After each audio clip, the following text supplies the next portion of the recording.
Entre l'homme et le champion, Florent Malouda, rencontre particulière. C'était prévu voilà, à la fin de la Coupe du Monde. La première chose que j'allais faire, c'était de venir ici. Donc je n'avais pas prévu de venir aussitôt, mais les circonstances ont fait que. Vendredi, vol New York, Port-au-Prince. C'est dans cet avion que nous avons retrouvé Florent Malouda, 3 jours après l'élimination de la France en Coupe du Monde. Le joueur de Chelsea se rend à Haïti pour participer à une action humanitaire. C'est dur parce que quand on voit les choses à la télé, quelque part, il y a une distance. Mais quand on vit, il y a cette dimension humaine où on se sent impuissant.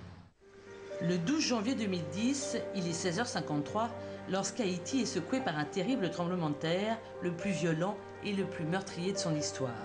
5 mois plus tard, les habitants de Port-au-Prince vivent dans les tentes, au milieu des décombres et des routes défoncées.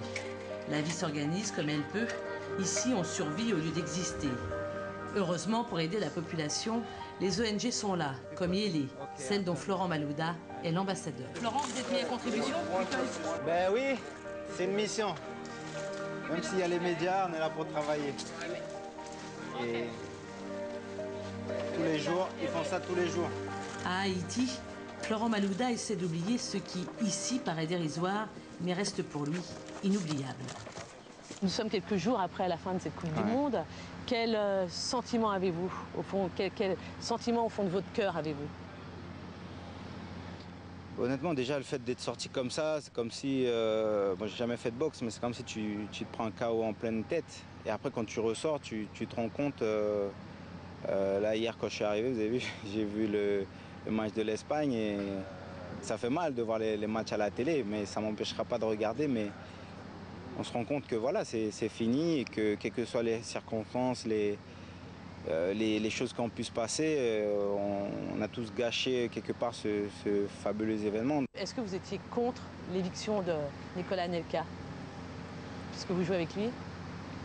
Moi, j'étais déçu et choqué de cette décision. Après voilà, je me suis exprimé là-dessus et c'est fini.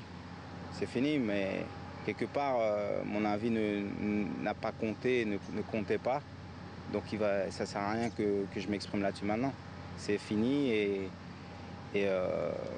c'est ce qui a été un peu dommage, c'est que quelque part ce que les joueurs pensent, ça compte pas.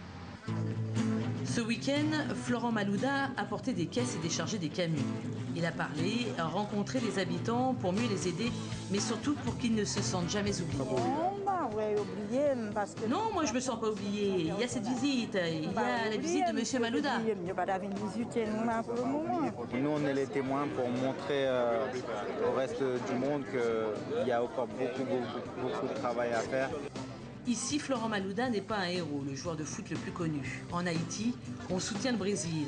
Mais le simple fait qu'un footballeur vienne dans la ville dévastée permet à la population d'oublier. Vous avez marqué le seul but français de cette Coupe du Monde. Est-ce que c'est pour vous une satisfaction personnelle? Honnêtement, pas vraiment. Pas vraiment, c'est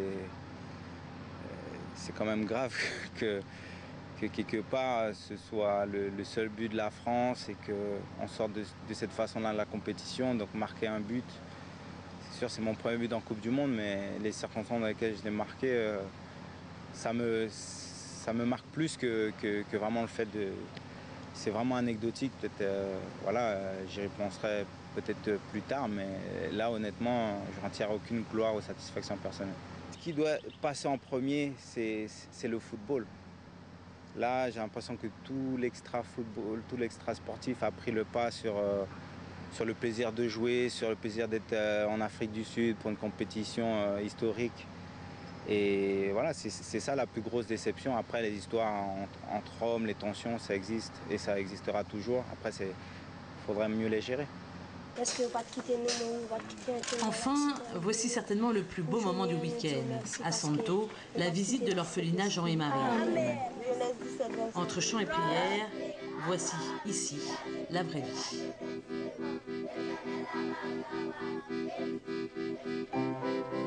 Amen.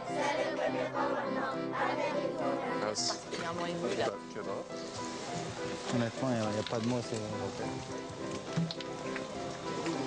C'est dur.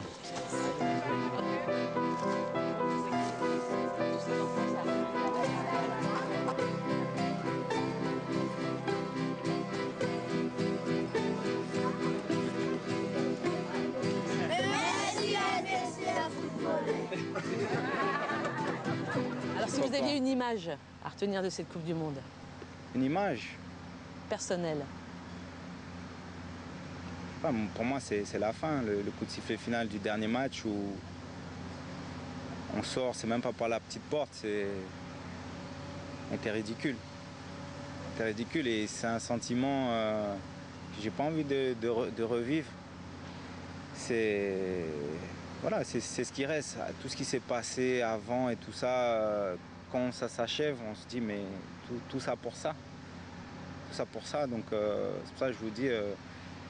Ce qui intéresse, c'est de faire en sorte que ça ne se passe plus. C'est tout. On avait l'impression qu'on ne pouvait pas aller plus bas.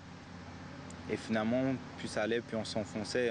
On se rendait compte qu'on c'était un puits sans fond et que voilà, on était attiré vers le bas. Quelque part, voilà, le coup de sifflet final, ça a mis une fin à tout ça, mais on se rendait compte à quel point on était tombé très très très bas. Florent Malouda est resté 2 jours à Haïti.